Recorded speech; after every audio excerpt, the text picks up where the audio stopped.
tout le sport d'ici avec Bricopro Saint-Bonnet, si pro, si proche. Et Pulsat, images, son, multimédia ménager. Les magasins de proximité.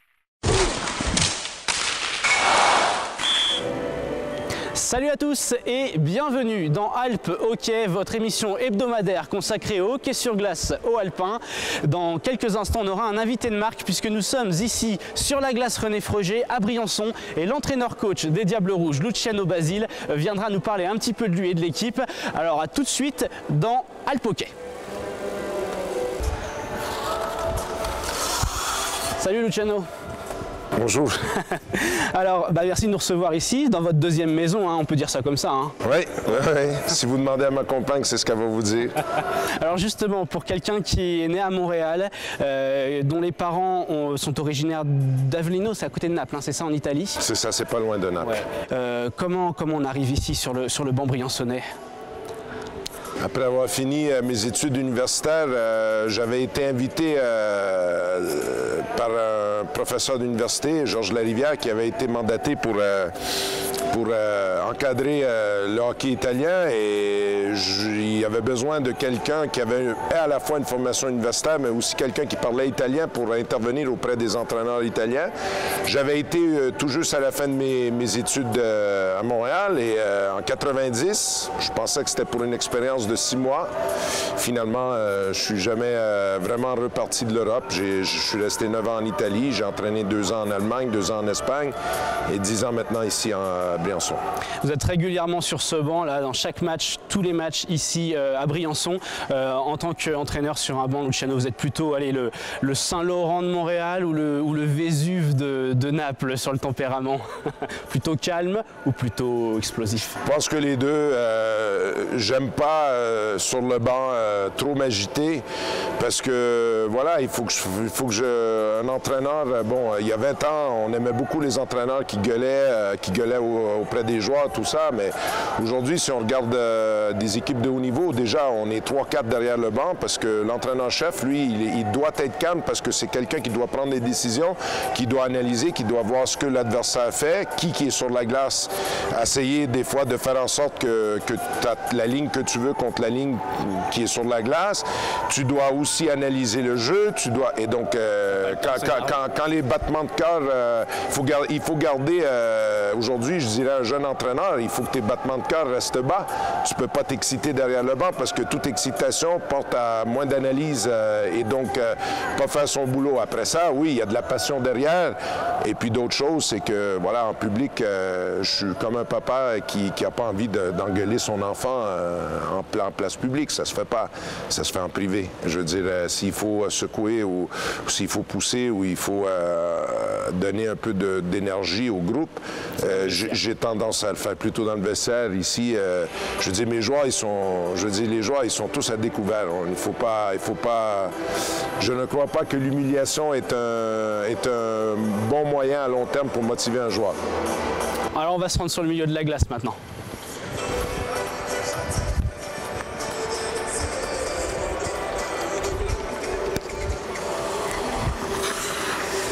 Luciano, il y a un petit peu plus de 10 ans, c'était fin octobre, premier engagement en tant qu'entraîneur de Briançon ici même.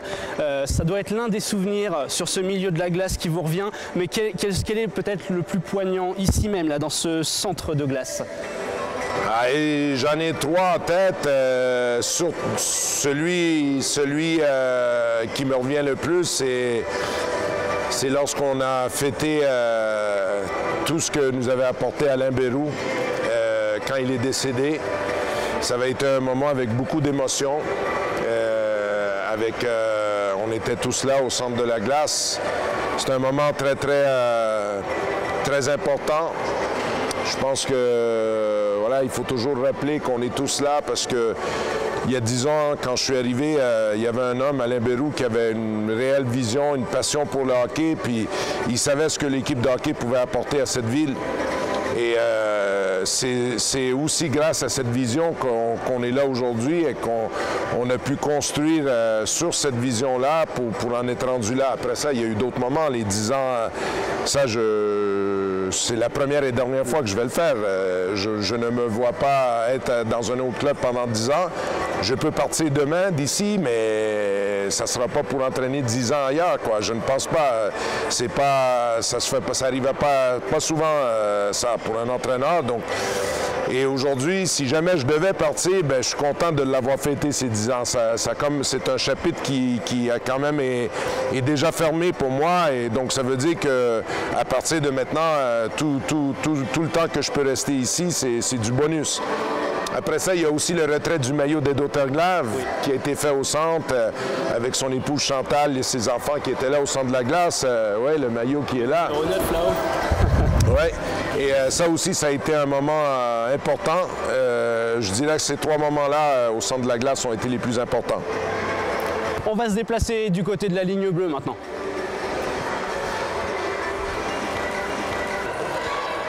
Bon, Luciano, il y a les CP qui nous ont rejoints là. Il y a peut-être un futur Basile chez eux, non? Ouais, je préférerais plutôt un futur Sébastien Roy ou Marc-André Bernier qui profite déjà du jeu et de jouer parce que le mieux, c'est pas de coacher, c'est de jouer. Hein? Mais bon, s'il y a des futurs hockeyeurs, ben, tant mieux. On est sur la ligne bleue, là. Ligne bleue qui, pour un coach comme vous, qu'est-ce que ça représente? Est-ce que c'est plus, ça a plus une idée offensive dans votre esprit, une ligne bleue, ou plutôt défensive? Les deux. Le jeu sur les 2 lignes bleues sont importantes. À la ligne bleue défensive, là, on est devant notre cage du premier et 3e tiers. On demande beaucoup à nos défenseurs, nos attaquants, d'obliger l'adversaire à mettre le palet dans le fond. C'est-à-dire, on ne veut pas reculer de la ligne bleue, on veut le moins possible laisser l'adversaire rentrer avec possession du palet. Donc, il faut être plusieurs. Il faut avoir des défenseurs, il faut avoir des attaquants qui poussent derrière. Il faut revenir sur les attaques avec le plus de monde possible pour que nos défenseurs puissent tenir la ligne bleue, ce qu'on appelle tenir la ligne bleue, pour obliger l'adversaire à mettre le palet dans le fond et pas y aller avec le contrôle. Pour faire ça, il faut du monde. Après ça, la ligne bleue offensive, c'est surtout important avec le palet de ne pas prendre trop de risques. Les supporters aiment beaucoup le jeu spectaculaire. Les entraîneurs à la ligne bleue offensive veulent ne surtout pas perdre le palet là, parce que c'est l'endroit le plus dangereux pour une perte de possession, parce que à la fois l'adversaire a de l'espace, parce que de la ligne bleue offensive à la cage, il y a quand même beaucoup d'espace, il y a de l'espace et il y a du temps pour contre-attaquer. On a vu, surtout ici à Briançon, les équipes viennent souvent ici, ils nous respectent beaucoup, jouent beaucoup en contre. Et comme on a vu sur le dernier match Dijon, et aussitôt qu'on récupère des palets à la ligne bleue offensive, c'est pour ça des fois il faut mettre le palet dans le fond. Parce que c'est peut-être pas l'idéal, mais c'est quand même moins risqué que de dribbler à la ligne bleue offensive, de perdre le palet, de donner 40 mètres d'espace à l'adversaire pour attaquer ta cage quand les attaquants peut-être sont au-delà de la ligne bleue. Voilà. Alors justement, nous on va contre-attaquer, on va aller de l'autre côté, devant la cage. OK. Alors Luciano, on parlait de Dijon à l'instant, de la dernière rencontre de Magnus. Ce que je vous propose, c'est qu'on regarde les images et puis que derrière, vous nous fassiez un petit débrief de ce qui s'est passé. Okay. Avec un match retour déjà entre les deux formations qui s'étaient affrontées en début de saison, Briançon s'était imposé à Dijon. Les Briançonnais qui avaient marqué 6 buts à cette occasion. Le match de samedi a été un peu moins prolifique pour les hommes de Luciano Basile. Des rouges et blancs qui vont tout de même ouvrir la marque dans cette rencontre après avoir plusieurs fois obligé le gardien de Dijon à faire l'arrêt. C'est Denny Kearney, le meilleur buteur de cette formation briançonnaise, qui va marquer ce superbe but, voilà, joli geste technique et la lucarne gauche du gardien immédiatement derrière. Denis Kearney donc qui ouvre le score sur cette patinoire de Briançon et un but pas anodin puisque vous allez le voir, voilà, c'est pas un coup du chapeau, hein, c'est un coup de la peluche, hein, on va l'appeler comme ça, c'est un sourire, une peluche pour les enfants du service pédiatrie de l'hôpital de Briançon. Les joueurs vont aller distribuer ces peluches à ces enfants. Le public était amené à participer, donc à lancer toutes les peluches qu'ils avaient amenées lors du premier but de Briançon. Eh bien, il s'est pas fait attendre trop longtemps. Derrière, en tout cas, Dijon va immédiatement resserrer les rangs pour éviter à Briançon de faire le break. Le power play de Dijon qui ne va rien donner, un Ronan Kemener impérial avec toujours ce bloc d'infériorité numérique absolument hallucinant du côté de Briançon, 96,56% de réussite en infériorité, stat qui continue d'augmenter match après match. Les jaunes, l'équipe visiteur qui va finalement réussir à créer l'égalisation en 2 ou 3 temps, même on pourrait le dire. La Kemener qui a fait l'arrêt la première fois, grosse boîte, gros travail derrière la cage. Malheureusement, on voit qu'il y a un jaune tout seul là pour récupérer ce palais. Et l'égalisation de Dijon qui oblige Briançon à refaire le job. Là, à ce moment du match, on est en première période, on arrive à la fin de ce premier tiers et on va d'ailleurs finir ces 20 premières minutes sur le score de 1 but partout. Le deuxième tiers va être un peu spécial, il va y avoir beaucoup de tentatives d'un côté comme de l'autre. Deuxième tiers au gardien, hein, véritablement, avec aucun but ni de Briançon ni de Dijon, avec quelques contres quand même qui avortent au dernier moment, là dommage, on voit sur cette passe.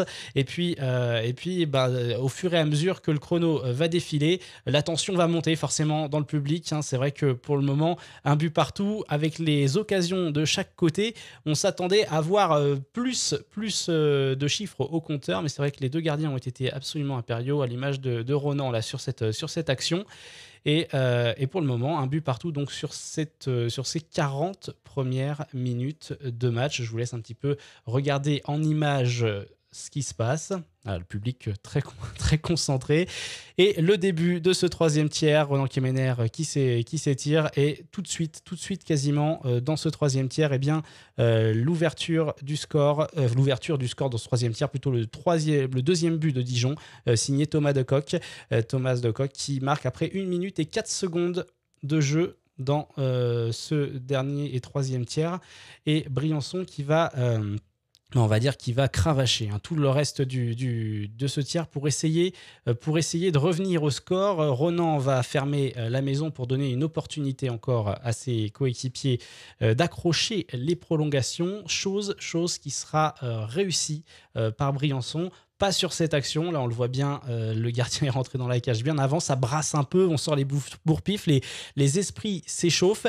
Luciano demande le temps mort, il va également sortir le gardien. Et puis sur cette action-là, alors c'est vrai que c'est un peu brouillon, ça s'énerve du côté de Dijon, mais le but est bien valable. Très gros travail de Pierre-Antoine Devin là devant le slot, et c'est l'égalisation briançonnaise, et égalisation très importante puisque c'est un point de prix quand on sait que avant ce match on avait 3 points d'avance, 4 points même d'avance sur Dijon. C'est en soi une petite victoire, ce point, et Briançon qui va avoir l'occasion de remporter ce match. Malheureusement, c'est de l'autre côté que ça va sourire. Voilà, sur ce but de Peter Vallier à 4,56 après le coup d'envoi de cette prolongation. Et Dijon donc qui s'impose finalement 3-2 à Briançon. Bon, on l'a vu, c'était serré, hein. Bon, il y avait une ambiance en plus particulière ce soir-là avec ces fameuses peluches lancées sur la glace. C'était très sympa. Malheureusement, bon, au bout du compte, la défaite. Qu'est-ce qui a manqué à Briançon sur ce match ? Déjà, avec le système de match à 2 points, il ne faut pas parler de malheureux résultat d'un point. Un point, c'est déjà 50% prendre 50% de ce qu'il y a sur la table. C'est une petite victoire, allez. Faut pas oublier non plus, il faut peut-être rappeler à tout le monde que Dijon, c'est une équipe qui a au moins, sinon un peu plus de moyens que nous au niveau économique, financier, et que c'est le 4e match contre Dijon cette année, qu'on en gagne 3 sur 4. Il faut arrêter de tirer sur partout ici. Je sais qu'à Briançon, la barre, elle est maintenant très haute et on considère que Dijon, c'est une petite équipe.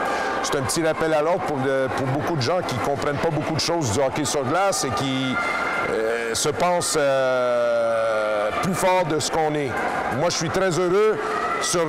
Contre Dijon, ça veut dire que sur 8 points possibles, on en a fait 7. Je signe tout de suite pour la même chose. Après ça, sur ce match-là, disons que Dijon a été plus efficace que nous. On a contrôlé, on a eu la possession du palais beaucoup plus que d'eux. On a eu la possession dans leur zone presque 2 fois plus qu'eux. Mais au bout de la ligne, ils ont autant de tirs cadrés et d'occasions. Et ils ont un but de plus que nous. Pourquoi? Parce que je pense que où on a travaillé hier à la reprise après la pause, la trêve, la mini-trêve, le petit congé de 3 jours, c'est justement, on a regardé les séquences avec les joueurs en zone adverse où il y a eu une séquence, exemple, où je leur ai montré, où on avait fait 8 passes en zone offensive. 8 passes en zone offensive à 5 contre 5. C'est énorme. Mais au bout de la ligne, sur la 8e passe, elle est interceptée. Et puis, on est obligé de retourner dans notre zone de défense. Je leur ai dit aux joueurs, écoutez, au bout d'une passe ou deux, il faut mettre le palais à la cage. Il faut être un petit peu plus simple, il faut jouer plus simple, moins spectaculaire. Le problème, il est toujours. Briançon, depuis des années, depuis que je suis là, on joue toujours mieux à l'extérieur parce qu'on joue en contre. On est une équipe qui est solide défensivement. En contre, on est plus à l'aise. À Briançon, les équipes se referment. On veut attaquer, nos joueurs veulent faire du spectacle. Et souvent, quand on essaie de faire du spectacle, c'est surtout là qu'on se mêle les pinceaux. Justement, on est au bon endroit pour parler de spectacle, Luciano. Cette cage-là, on a vu les Briançonnais y marquer plusieurs fois, puisque vous attaquez régulièrement de ce côté. Mais il y a une statistique dont j'aimerais vous entendre parler, qui n'est pas forcément liée à l'offensive dans cette zone-là, qui est plutôt liée aux infériorités numériques cette saison. 96,36% de pénalités tuées. Ça se passe dans ce carré-là, en règle générale. C'est une statistique énorme. Comment vous faites en fait pour avoir une statistique comme ça avec vos joueurs? Déjà, dans ma construction de l'équipe, j'ai gardé des joueurs qui sont hyper efficaces. Aujourd'hui, notre première unité d'infériorité numérique, elle est la meilleure en France. Et on parle de Sébastien Roy, de Mathieu Frécon, de Victor Schillig et de Teddy Trébuchet. Et ces 4-là ensemble, ils sont solidaires, ils bloquent des tirs, ils sont vifs. Matt Frécon, il n'y a pas ce statistique-là, il ne se tient pas en France, mais je suis sûr et certain que c'est le joueur qui bloque le plus de tirs en Ligue Magnus. Donc, on s'épate devant Dave Labrec, Marc-André Bernier, Martin Gascon, Danick Bouchard, mais on regarde... peut-être pas, mais il les empêche. Ouais. Après ça, j'ai eu cette idée-là la dernière minute, l'année passée, à Bercy. Quand on avait tenu, après la blessure à Weissopol, quand on avait tenu sur la glace, c'était avec Mathieu Frécon, Sébastien Roy, Victor Schillig et Teddy Trébuchet. Et je me suis dit, ça serait bien de partir avec une unité qui est déjà en place. Après ça, j'ai construit une deuxième unité avec Bisaillon, Crowley à l'arrière et Damien Rowe et Pierre-Antoine Devin, qui font aussi un bon boulot comme deuxième. J'utilise ces joueurs-là en particulier et en même temps, ils sont hyper efficaces et ils donnent aussi la possibilité à nos gros joueurs offensifs comme Labrec, Bernier, Carney, Ankerst, Jensen, exemple, de ne pas gaspiller d'énergie dans ces infériorités-là et d'être encore plus performant quand il y a le moment pour jouer offensif. Ajoutez à cela que Briançon est l'équipe la moins pénalisée dans cette première partie de saison de la Ligue Magnus et on comprend pourquoi on a une stat pareille. Bon, Luciano, avant de vous laisser préparer l'entraînement qui doit déjà être prêt, les premiers joueurs arrivent. Une dernière question. Noël approche. Qu'est-ce que vous avez commandé au Père Noël pour les Diables Rouges cette année? Je sais qu'on n'est pas programmé pour, qu'on a quelque part pas le droit de rêver parce que voilà, on est aujourd'hui, je le répète souvent, parce qu'on a tendance à prendre les choses pour acquises et d'oublier qui on est et d'où on vient. Aujourd'hui, Briançon n'a même pas un budget de top 4 en France. Amiens, Grenoble, Angers et Rouen sont loin devant nous. Pas quelque peu, mais loin devant nous. Mais voilà, on a aussi le droit de rêver. Le rêve c'est ce qui nous garde jeunes, c'est l'espoir et tout dans la vie. Et voilà, s'il faudrait que je demande quelque chose au Père Noël, c'est de conclure ce parcours, cette aventure qui dure depuis 10 ans et d'être couronné champion de France. Je sais qu'on n'est pas programmé pour, je sais qu'on a moins de moyens, je sais tout ça, mais voilà, si on a 10% de chance, ben je pense que, voilà, si on me dit que tu as 10% de chance d'être champion de France, c'est pas beaucoup, mais si quelqu'un me dirait que j'aurais 10% de chance de gagner la loterie, ben j'irais acheter des billets, hein? Donc c'est déjà pas mal d'avoir 10% de chance. Merci beaucoup, Luciano, et rendez-vous au Winter Game. Merci. Allez. Le classement de cette Ligue Magnus après 14 journées de championnat. Rouen qui caracole toujours en tête, 14 victoires en 14 matchs, 28 points, carton plein pour les Dragons. Briançon deuxième, 21 points, 3 points d'avance donc sur Dijon et Angers. Briançon et Dijon qui ont toujours un match de retard. Et puis Villars qui perd une place, Amiens qui reste 6e, Épinal qui remonte également dans ce classement. On passe maintenant à la deuxième partie de ce classement. Deuxième partie du classement, on le retrouve désormais Grenoble. Grenoble à 15 points. Et puis derrière, ça marque un peu le pas. Chamonix 12, Strasbourg et Caen à égalité. Caen qui s'est donné un peu d'air en remportant le dernier match. Morzine qui descend à la suite de sa défaite contre Gap. Gap qui n'est plus dernier de cette Ligue Magnus.